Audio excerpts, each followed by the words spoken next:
Hey guys, welcome to the Writer's Block. I'm Derek, and today we're going to continue the writing of Planet Dolan series as I discuss voice acting with Planet Dolan's very own Melissa. After I read a script, and it's given to you by Dolan or Sid, I'm not entirely sure who does that. What do you do with it? I mean, what's the first thing you do? First thing I do is I'll check my folder to see what scripts are currently there. Sometimes the scripts look more exciting, some than others, just based on the title.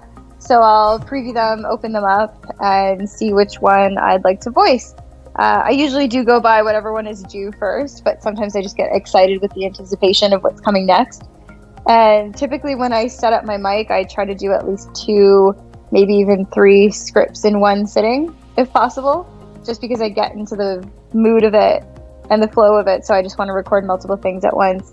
But once I have the actual script open, I'll do a quick read through and just see what kind of content there is and what kind of tone of voice I should be using based on if the script is maybe something about creepypastas versus something that's really fun and educational. And then once I kind of get myself into the right headspace, then I'll start. And sometimes I can do a couple of, so if it's top 10 countdown, I'll do number 10.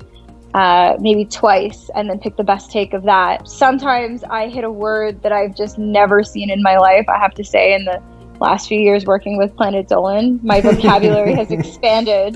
Yeah, seriously. No, really, like my vocabulary has expanded so much, and there have been times when I've been corrected by 12-year-olds on how to say certain words, and I just... I know what you mean. Yeah. It's a real thing. Actually, when I first joined, I remember being super paranoid because I had some videos up where I had voiced them and I was new to the channel. And so I was reading every single comment on all of the videos that I was a part of for maybe the first several months. And, you know, there would be so many positive comments, but then the one negative comment that would say something like, oh, she just mispronounced this word. How could she get that wrong? Or just something that was negative. And I would be like, no, I can never let this happen again. And so after that, when it happened the one time, because I think I mispronounced something that was like a pretty important word, I look up everything and I look up the different ways that you can pronounce it. Yeah, so if you were to hear my unedited recordings, you'd hear me be like, oh, what the hell is that? And then I kind of just, you'll hear a bunch of typing, and that's me Googling it and listening to the audio on like 3 different sources with people with different accents. Because someone teased me about that too. They're like, oh, I thought Melissa's Canadian. Why did you just randomly say that word with a British accent? What the hell?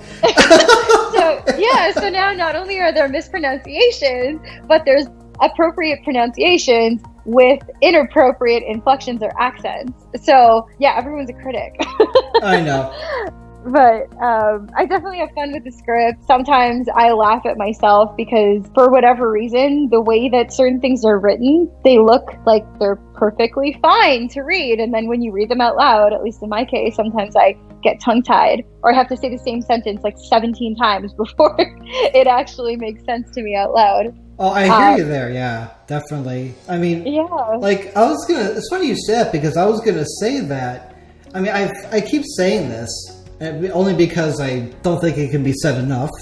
And that is, I mean, when I write, I'm writing a script. I'm writing something that's meant to be performed, not read silently like a novel. So I try to make it as easy and readable for you guys as possible. So. Yeah, and there are definitely, those must have been the ones that you've written. There are some scripts where I think, wow, this is written as if I were speaking. This is great. And most of them are good, actually. All the writers on Planet Dolan are really good. But there are just some awkward sentences where I just realize how it looks so good on paper, and then the minute you say it out loud, it doesn't necessarily translate. So, like, just commas are so important, and exclamation marks, and making it your own, and sometimes just saying it a couple of times so it doesn't sound like a run-on sentence. It's just, yeah, it's a real art. I have a tremendous respect for you guys, like, to write the way that you do so that it actually can come across as natural. And it's what makes our jobs easier, is when there is a script that sounds as if we were actually speaking. And I know that takes a lot of work. It can, yes. And thank you very much for the compliment. I appreciate that. No problem. Yeah, I think we have the easier job. I think you guys have it harder. Maybe. Way harder. If I said it, I mean, it's kind of a double-edged sword with me right now. If I say it is harder, then I'll probably seem like an ass. If I seem like it's easier, I'll seem like an asshole. You know, there's... so, I don't know. Either way, it sounds like you're digging yourself a hole. Right, exactly. Yeah, there you go. There you go. Right. But I hear you. Yeah, I mean, you have to do the research, then you have to actually brainstorm about the order in which... I mean, I'm curious to hear about what the script writing process is like, actually. I'll start with the Reddit stories because that's what we're currently doing right now. First of all, what I do is I just go on Reddit. I look for an interesting thread. Like this week's was, let's see, stupidest things we believed when we were kids. And I'll pick 10 of the most interesting stories, or stories I think are interesting, have substantial writing, and because I don't want to just curate a single sentence, although it'll be the easiest script imaginable, and copy and paste everything in my template, and because I have a script template to keep things nice and consistent, and then I'll just edit them. I'll edit each of the 10 stories, and what I do is I don't just sit there because I print these out when I'm done curating, I don't sit there with a red pen and cross out the first person pronouns or add in like a Planet Dolan character. I actually open up a separate Word document and just retype everything to ensure that one of those first person pronouns like I or me doesn't happen to sneak their way in there. And it's also easier to make it readable for you guys instead of getting rid of the wonky language. That's what I did. And when I did the fact countdowns, those were a lot harder because, unlike with the Reddit stories, the information wasn't there. We had to comb through the internet looking for information once we picked a topic. It was very challenging, and of course that's where writing skills really came in because somebody else wasn't writing this for us. We had to write in more of like a casual manner, as though a friend was describing something to another friend, if that makes sense. So, yeah. It's a good way of putting it. It does come across that way. All the scripts are very friendly. They read as if it's someone that really knows what they're talking about, but also is very approachable and is telling a story rather than speaking matter-of-factly. And yeah, I really appreciate that because I do a little bit of copy. Like my day job is being a designer, UX, UI, visual design, and I do a little bit of copywriting, and just getting the wording right. I can't imagine writing an entire script because I struggle with a few sentences sometimes.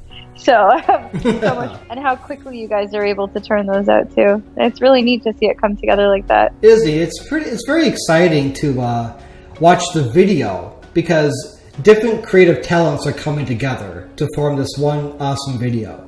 I love that. I don't know. It sounds corny, I know. I'm sorry. I said corny. No, I'm right there with you. It's amazing. And there's and obviously we're scattered around the world too. So to work this well together pre-COVID, might I add, and people that have never met and this team that just works like a well-oiled machine. So well done. Right, exactly. I agree. When you mentioned how readable the scripts are, I think a big challenge, for me anyway, I can't speak for other writers, but for me, the challenge is the vernacular. Because it's challenging because you don't exactly know which voice actor is going to read the script, and even then, I don't quite know everyone's vernacular. Yours, or Hellbent's, or Dolan's, or whoever. Point that out really quick. Yeah. So that's really hard. That's true. That's interesting. I know that some of the voice actors, or at least some of the script that I've been receiving, the writers will actually include at the top of their script who they think might be best suited to voice it.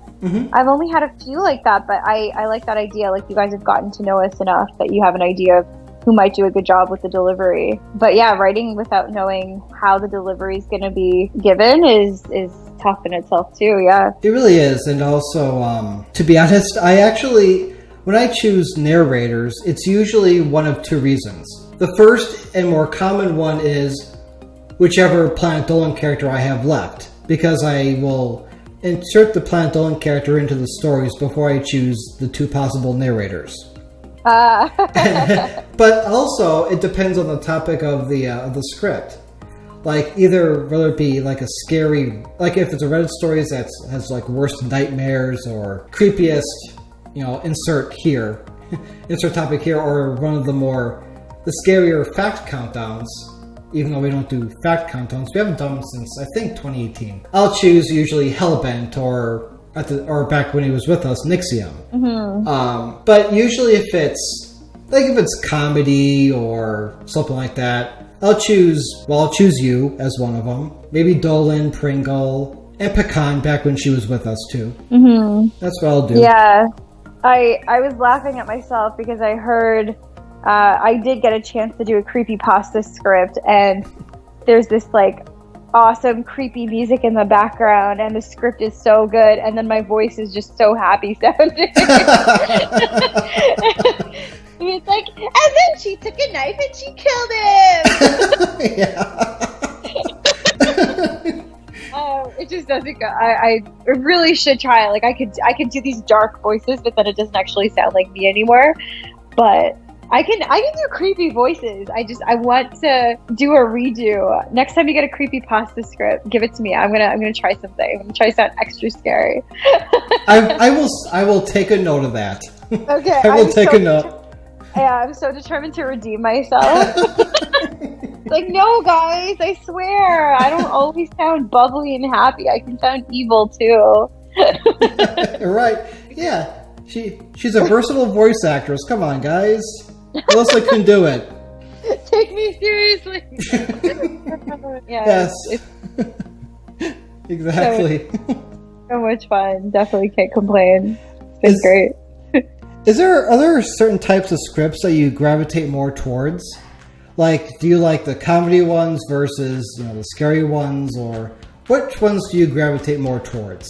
Yeah, good question. I mean, based on my own personal interest, because I'm into scary stuff and creepypastas and conspiracy things and How to Get Away with Murder is like my favorite show right now on Netflix. I'm just addicted. So because of that, I gravitate to the scripts that have to do with weird things that are happening to people, just because I like to read them and I like to find out what people actually went through. And some of it I just, wow, that's wild. I can't believe it. But the ones that I guess I like to voice are the ones that involve a little bit of comedy and a little bit of mystery, sometimes romance, sometimes just silly, funny things. Just because I feel like my voice is better suited for it, admittedly. I don't have to think as much. Like, with the creepypasta one, like, I want to do it and I want to actually try for it, but I feel like the other things just kind of come a little bit more naturally to me. And so if I were actually casting myself, and you've kind of echoed that as well, I can see why I would be sort of typecasted for one of those roles, as opposed to, obviously Hellbent has, like, a deep voice and he could do a really good job of making stuff sound serious and creepy, and I would just have to really try hard and probably wouldn't even come close to him. But it's fun to try. So right. Yeah, Hellbent's voice is the polar opposite of mine, FYI, in case anyone hasn't noticed.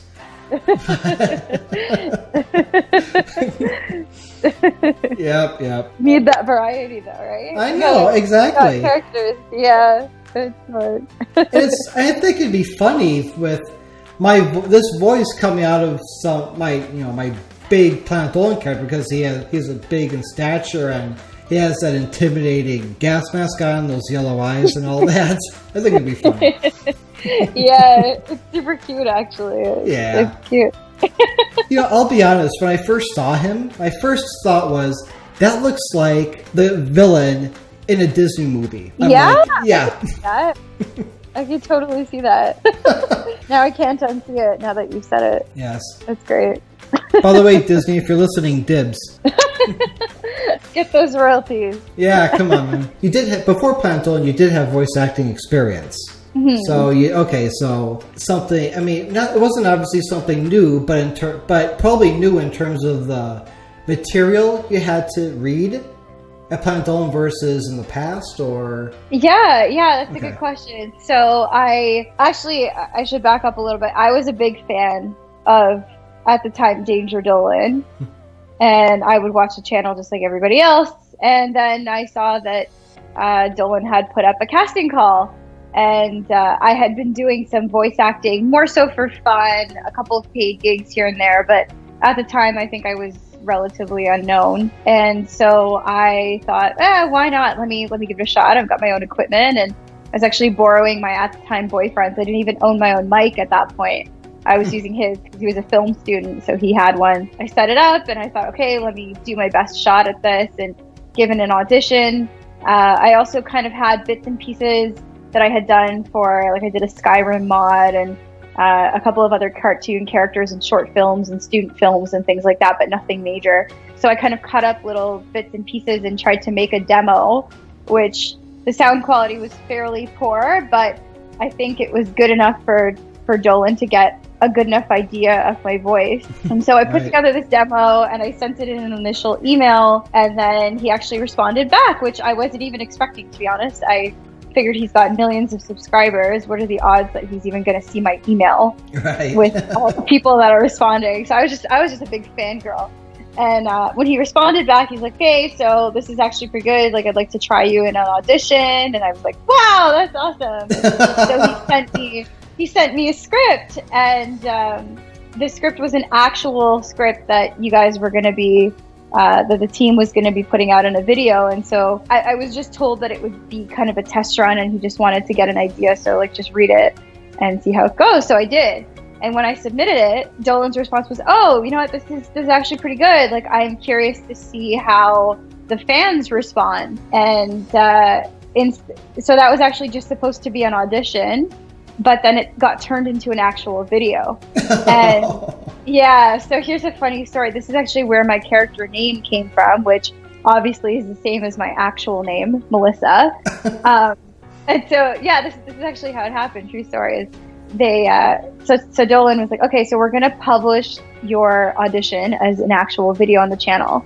Do you have a name, like a talent name that you'd like to use in place of your actual name?" And I said, "Yeah, I will, like a stage name or some sort of character name. I'll definitely want to change that, but that seems like a big decision. So I need some time to think about it." And he was like, "Oh, well, it's just a trial run. So, you know what, don't worry about it. For now, we're just going to introduce you as Melissa. And then you can change that once, like, if we decide to take you on, and then we'll figure out your character and stuff. We'll cross that bridge when we get to it." So I was like, okay, cool. And then when that video was posted, apparently I got a lot of good reception, and people were like, "Who is this Melissa person? Oh, who's Melissa?"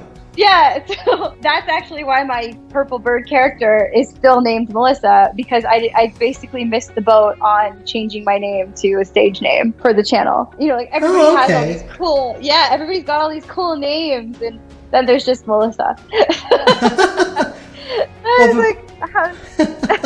if it makes you feel any better, you know, Derek is my real name. It's not something I made up, so it's all good. Right. I know. Really, I mean, compared to Shima and Hellbent and Nixium and Dolan and, you know what I mean, like Pringle. Yeah. And then there's Melissa.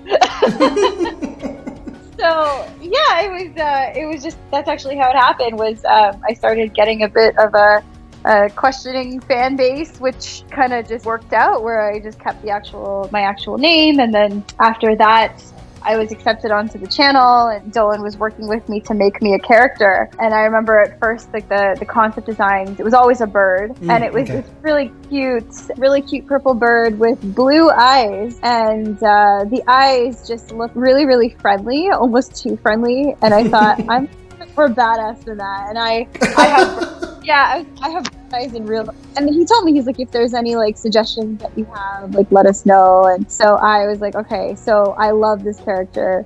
The only thing that I think could like make me feel more like I could relate to it, if you're giving me the opportunity to contribute to it, would be to change the eyes and make them brown and make them look a little bit more like mine. And then they did. And then I was like, wow, this character is awesome. To this day, like, I still have fan art from people have like sent in about my character, and I have it like printed, and like I have some of it on my fridge.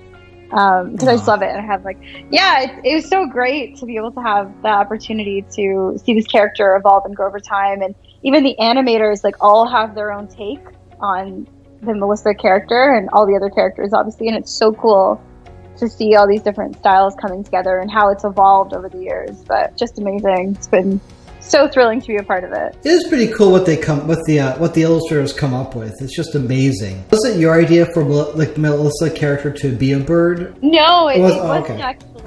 No, I don't know exactly what the process was like. I'm actually very curious to hear the details of it, but I know that whoever made my character must have listened to my audition and kind of tried to create something that would match my voice or that I could match, and I think they did an amazing job, whoever it was. So yeah, that's how that happened.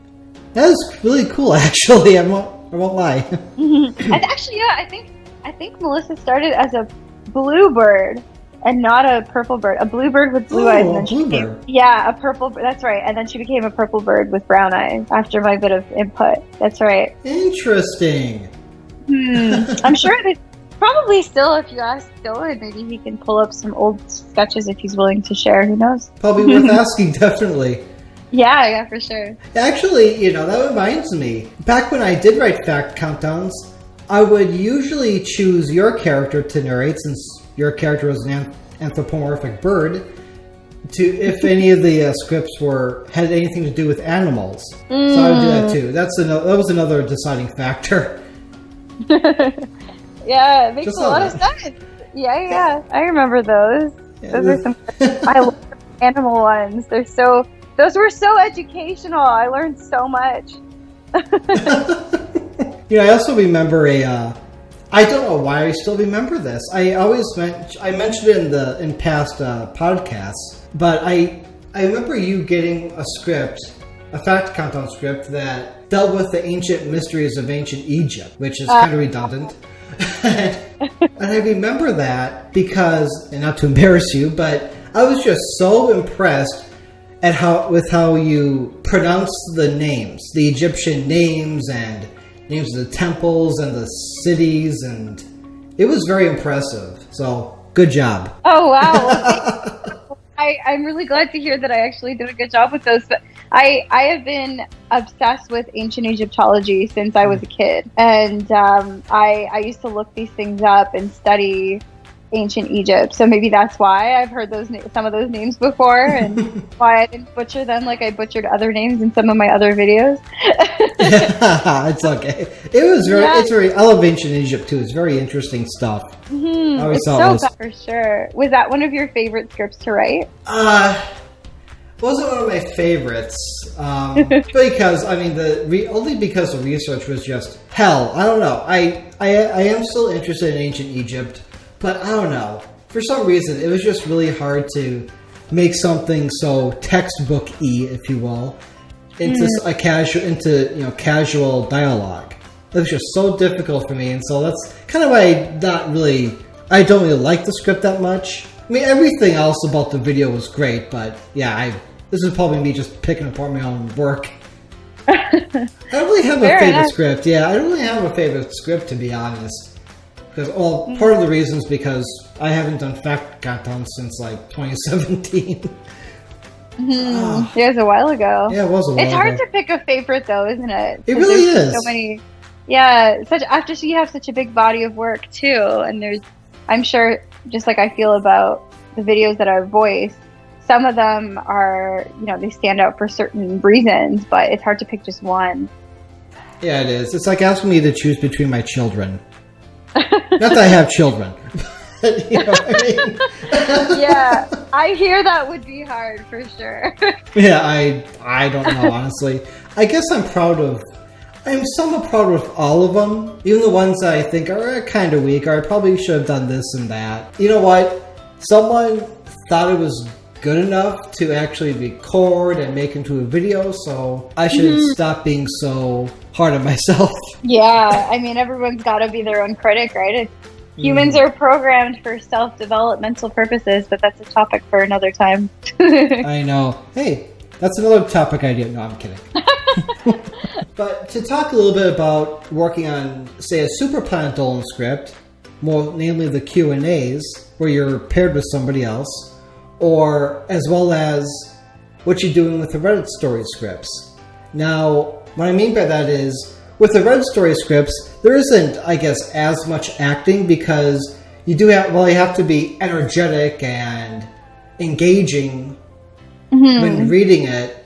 there's technically no acting involved, unless of course you're having a bad day, you're down the dumps and all that, and you have to be bubbly, have a bubbly personality. I guess acting would count right there. But with the Super Planet Dolan videos, that's where the term voice actor or actress really comes into play, because obviously you're playing off your character.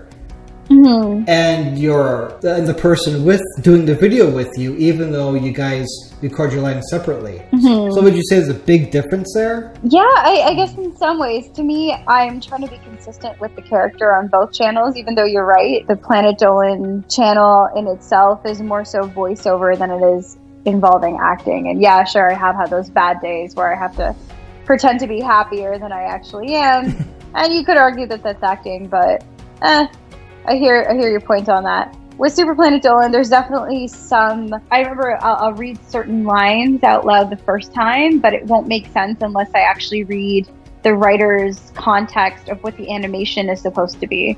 So yeah, there's definitely more work involved because of how you have to think about how would the character say it if this thing was happening on the screen, and how is the dynamic between this character and the other character going to play out. Because sometimes I'll be a little bit softer when I'm acting sarcastic, for example, with Dolan, because I think that Melissa has this sort of like affectionate, he's just silly, he's always joking around, but like he's actually sweet and mushy deep down. And I think Melissa and Dolan just like have this dynamic, whereas Melissa and Nixium, for example, like Melissa had a bit of a crush on Nixium.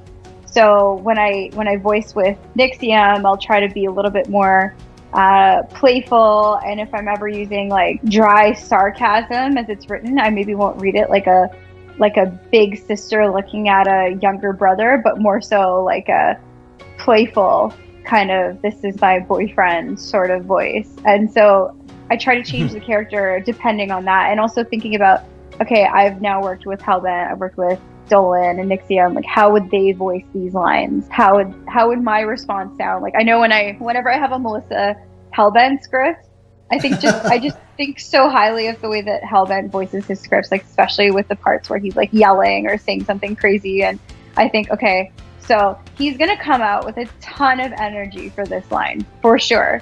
So I need to like work off that, because it's gonna sound weird if in post I took an approach where it's like I'm talking at him and he's like yelling at me, you know what I mean? So I have to think about, okay, how is this other voice actor who I'm not going to get to hear his takes going to record his lines? Wow, and then I have to go ahead. Oh, okay, no, so I didn't mean to interrupt or anything, but I was just going to say that it must be very difficult, because what you're doing is you're trying to anticipate. You're trying to anticipate how they'll perform a certain line that you're reading.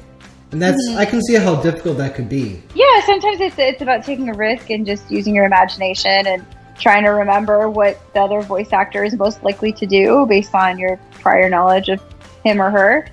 Other times, I leave a couple versions of the same line in there, and I let the editor decide based on what flows best. And that, I think, also helps them to pick whatever suits best in that particular context. Because it is hard, I have done voice acting where I'm actually standing with the other actors in a room or in a studio, or we're virtually connected. And so we can do chemistry reads, or I do actual acting as well. And even when you're auditioning, you're paired with someone. So you're never just kind of saying the lines to an invisible voice in the room. You've got that kind of energy that you build off of each other. And going back to the topic of favorite scripts, the only reason that I actually have a favorite script is because of the time when Dolan actually visited me in Canada, and we voiced this. Yeah, we voiced the script in real life in person together, and that was just so awesome. It was one of the more recent ones actually that came out on the Super Planet Dolan channel not that long ago. I think it was called Can You Be Allergic to People? Oh, yeah, that's right. Yeah. Yeah. So we were actually in person. We recorded that at my place, and it was so awesome. First of all, I was fangirling hard.